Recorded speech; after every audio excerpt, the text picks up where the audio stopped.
Simple Car Guy here, and today I will show you how I installed a reverse camera on my 10-year-old BMW 335. You can apply this method to any vehicle that has an aftermarket head unit or a CarPlay add-on interface like I have on this car, as long as it supports backup cameras. And to make it look very stock, I'm using this trunk handle that has the camera built in. If you'd like to see how I installed the wireless CarPlay unit on this car, click on the link in the top right corner. I am very happy with the final result here, and I hope it helps you install yours as well. So let's get to it. Alright, and here's the camera that I'm actually installing in this car.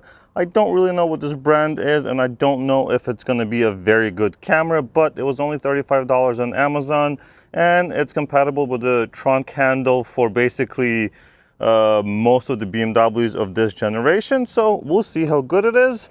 Once we install it and check it out. So there's a manual, all the wiring. So basically one of these wires will have to go all the way to the camera from the back, from here all the way to the front of the car. And then we have the actual handle. So this is rubberized. It feels kind of silicone-y.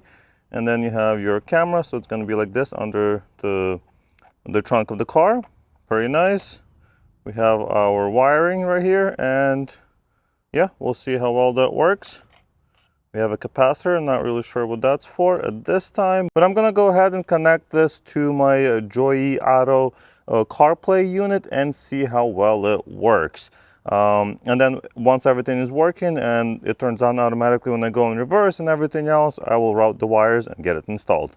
I guess if you look at the manual, it gives you a little bit more information. So this is a 728 by 512 pixels. This is not actually pixels because this is a analog camera as far as I understand. But yeah, that's the information on that. And here's how you actually connect it. So yeah, looks good to me. Let's do it. So to be clear, this camera can only be installed with an aftermarket head unit or a add-on box like I have installed here from my wireless CarPlay.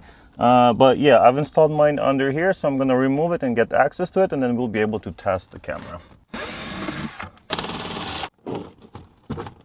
Luckily, the setup on an automatic vehicle is actually very easy because the signal for the reverse is sent through the CAN bus. So you don't actually have to connect anything to the rear lights like I had to do on the Z4. In this case, here's how I configured it. I just tested it and it is working. So we have the camera and you have two wires coming off here. This is not required for the camera. This is actually for the switch. There's a switch here so you can open the trunk. It replaces the original handle, so you'll still be able to open the trunk using this.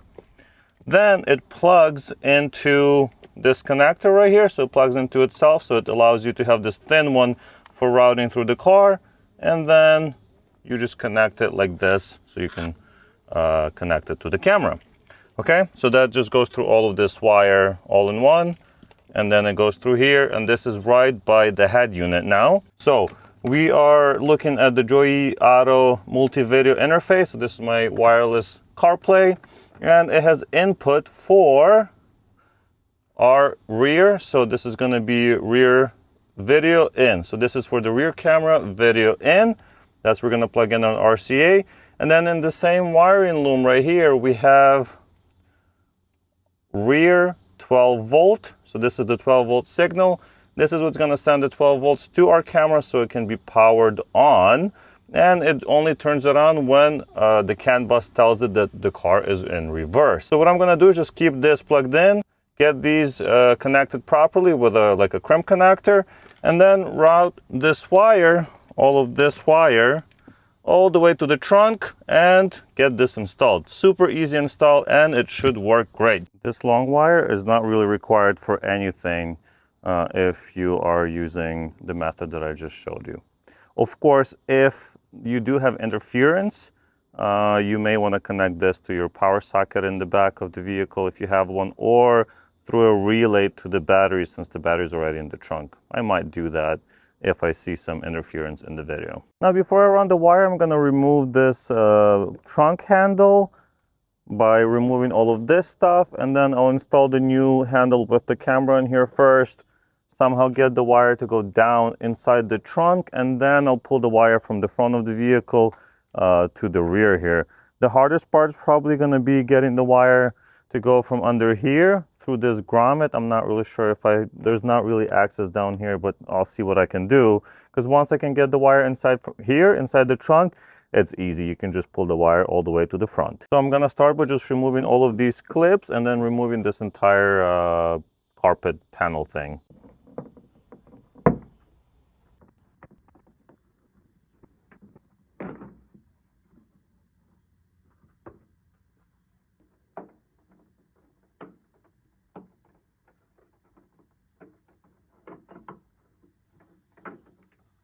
All right, so there is no screws or anything, and it's kind of hard to feel it, but I'm feeling some kind of like pins or something in there.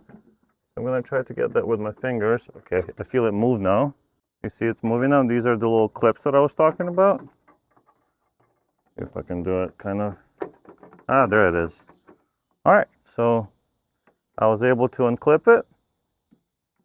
It's just these two. I pressed them in with my fingers by going all the way underneath.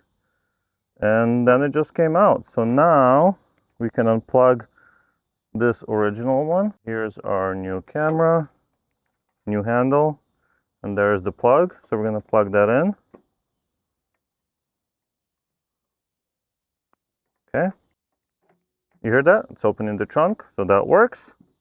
And now we just have to route this wire after putting this inside there. So I'm going to put the wire in first.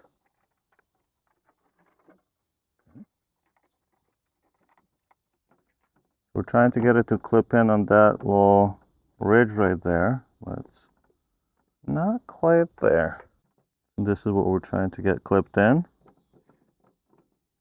I feel like I maybe did not seat it well enough on the other side first. Ah, there it is. Okay, perfect. All right, so the camera is now installed. In the rear here, we have the wire coming out in the back. So now we just have to route the wire inside the trunk and then do the wire from the trunk to the front of the car. So I'm gonna leave a little bit of slack here in case I wanna move stuff around, and then we're gonna just route the wire through here.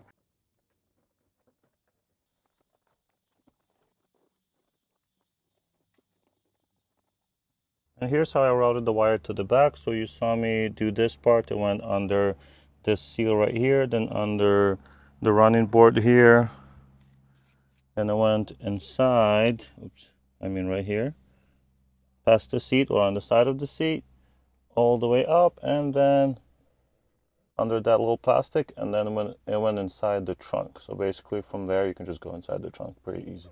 All right, so here's the plan. I just got the wire to the trunk here. That was very, very easy. So what I'm gonna do is try to get this end right here, to go with those wires right there, because they are the wires that come out right here. I'm gonna try to fish the wire out using regular electrical wire here. You can use whatever you want, a long zip tie or something, just like that. Super easy. Now we can grab this, wrap it around.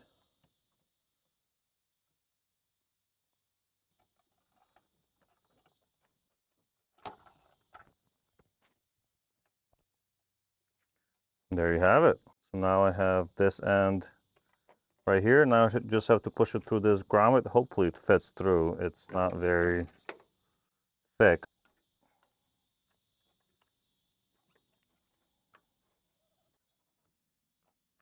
Oh. I think at this point I might just have to cut a little hole here, put this through, and then connect it in there. And it's not going to be inside the grommet. It's not going to fit.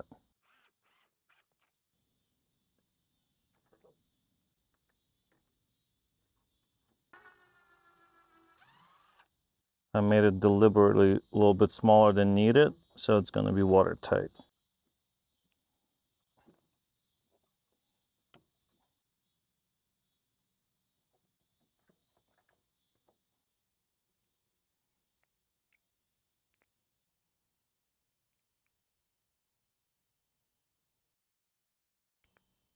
All right, so I decided to install this filter capacitor. It basically will get rid of any interference if there is any on the line. And the way you connect it is just the blue and red from the capacitor to the red that comes from the RCA cable from the front, and then ground to ground. Well, I ran out of daylight yesterday, so today I'm just gonna finish it up. Should only take a few minutes now, but I'm gonna hide all the wire here behind some of these covers. I'm gonna use a zip tie to make it a little bit neater. And that will just go behind this cover right here. There's plenty of space there. Of course, I broke some of these clips, so I'm just gonna grab some new ones. I bought a box like this a couple years ago, and it's been super useful to have. Basically just grab whichever one fits and push it in and you're done. So very nice.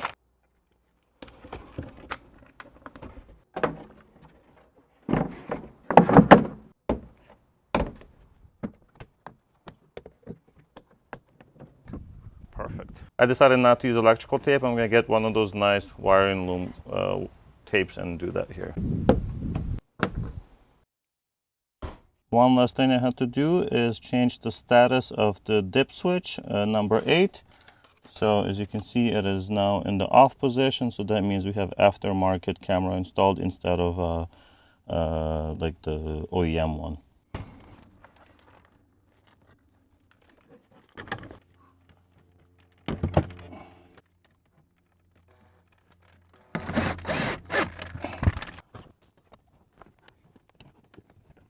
Alright guys, so we have the camera installed. Now let me show you how it works. And of course it works as expected. So I'm going to put the car in reverse.